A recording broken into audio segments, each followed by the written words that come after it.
Chapter 1. The Reality of the Fixer.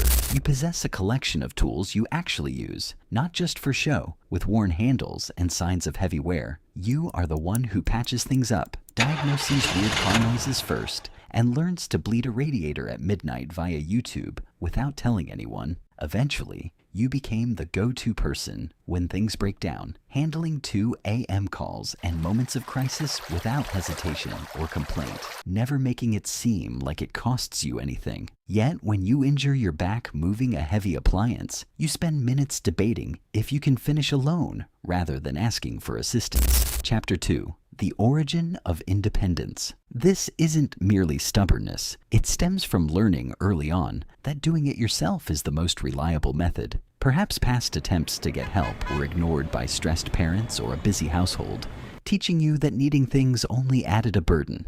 You adapted by becoming the problem solver, a trait that hardened into your core identity. Chapter 3. The Cost of Competence. Now, your self-worth is built on competence and being the reliable contact, making the act of asking for help feel like a fundamental crack in your foundation. Fixers avoid asking not out of ego, but because it requires enduring the deeply uncomfortable, almost allergic experience of visibly not knowing or being incapable. A 2008 study by Flynn and Lake revealed that people vastly underestimate how willing others are to help.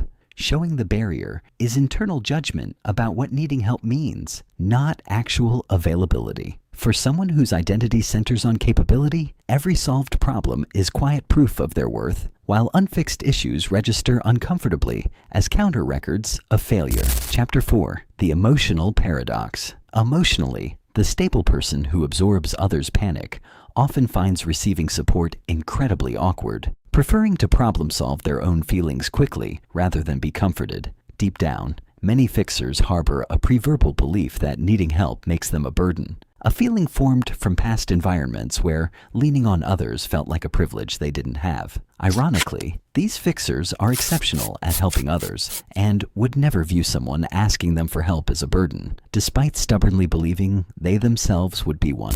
Chapter 5. Handing over the wrench. If this resonates, the solution isn't simply forcing yourself to ask for help, which is as useless as telling someone afraid of heights to just relax. It requires slowly updating your internal narrative to accept that needing something doesn't dismantle you, and that relationships aren't just about what you can provide. You can remain the reliable fixer, but you're also allowed to occasionally hand someone else the wrench. Chapter 6. Next steps. If you're exhausted from overthinking, carrying mental overload, and trying to fix everything internally without ever hitting reset, it's time to shift gears. If this breakdown resonated with you, subscribe. I'll see you in the next one.